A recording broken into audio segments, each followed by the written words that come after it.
পুরুষ মানুষ যে আগে মানুষ, তারপর সে একজন পুরুষ, এটা বোধহয় প্রতিনিয়ত তাদের কাটাছেঁড়া করতে গিয়ে আমরা ভুলেই যাই। সবসময় তো আমরা শুনে আসছি, ধুর পুরুষ মানুষ ওরা, ওদের আবার আবেগ অনুভূতি আছে নাকি, টাকা দিয়ে তো ওরা খালাস, যত দায়িত্ব তো মেয়েরাই সামলায়। কিন্তু কথাগুলো কি সত্যি ঠিক? একবার ভেবে দেখুন তো। দিনের শেষে ক্লান্ত হয়ে অফিস থেকে বাড়ি ফিরে যে পুরুষটা মায়ের অসুখে চিন্তিত হয়ে বাড়ি ফিরে আগেই জিজ্ঞেস করে, মা ঠিক করে ওষুধগুলো খেয়েছিল তো, সেই পুরুষ কি সত্যি দায়িত্ব জ্ঞানহীন? বাবার চশমার কাঁচটা ভেঙে গেছে দেখে যে সন্তান নিজের পুরনো হয়ে যাওয়া অফিসের জুতোটা পাল্টানোর কথা ভুলে দোকানে গিয়ে বাবার চশমাটা রিপেয়ার করতে দিয়ে আসে, সেই পুরুষটা কি খুব আত্মকেন্দ্রিক হয়?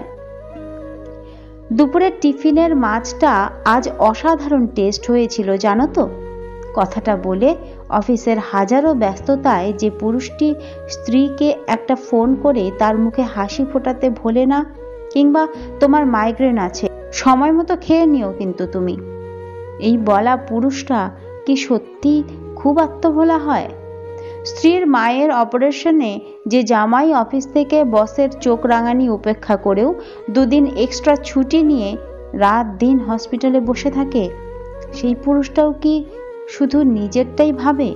বাচ্চার প্রচণ্ড জ্বরে যে বাবা অসহ্য কষ্টে সারা রাত ঘুমোতে পারে না, সেই পুরুষটা কি সত্যি খুব ঘুম কাতুরে হয়? কাল ম্যাথ এক্সাম আছে না তোর, তাড়াতাড়ি খাতা নিয়ে আয় আমার কাছে, বস, সলভ করে দি কটা ইম্পর্টেন্ট অঙ্ক।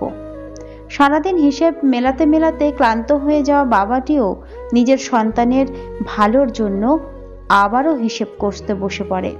আচ্ছা, সেই পুরুষটাও কি খুব অলস হয়? কি রে ভাই, কাল বলছিলি না কলেজে ফিজ লাগবে তোর, মায়ের কাছে টাকাটা দিয়ে গেছি, মনে করে কলেজে যাওয়ার আগে নিয়ে নিস। ভাইয়ের প্রতি নিরন্তর কর্তব্য পালন করে যাওয়া দাদাটা কি খুব স্বার্থপর হয়? বোনের বিয়ের জন্য যে পুরুষরূপী দাদা বা ভাইটা অজস্র স্বপ্ন বুনে চলে নিজের কল্পনায়, সেই পুরুষটাও কি শুধুই নিজের স্বপ্নকেই গুরুত্ব দেয়?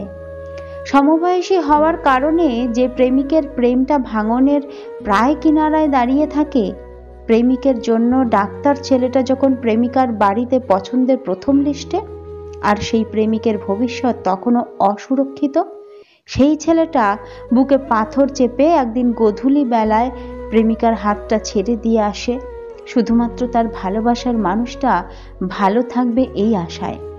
আচ্ছা, সেই প্রেমিকরূপী পুরুষটা কি সত্যি বেঈমান হয়? রোজ ঠাকুরের কাছে যে পুরুষটি পরিবারের মঙ্গল কামনা করে, সে কি সত্যি মেশিন হয়? যে বৃদ্ধ পুরুষটি স্ত্রীর আগে নিজের মৃত্যু কামনা করে না এই ভেবে যে তার মৃত্যুর পর তার স্ত্রী নিঃসঙ্গ হয়ে যাবে, আচ্ছা সেই বৃদ্ধ জীবন সঙ্গীটিও কি খুব স্বার্থপর হয়? কে বলেছে পুরুষ মানুষ শুধু পুরুষ মানুষই হয়? পুরুষ মানুষ যোগ্য সন্তান, যোগ্য স্বামী, যোগ্য বাবা, যোগ্য ভাই, যোগ্য প্রেমিকও হয়। শুধু আমরাই তাদের অবদানটুকু আড়াল করে রাখি তাই। পুরুষ মানুষ শুধু পুরুষই নয়, মানবতার অনেক রূপ হয়।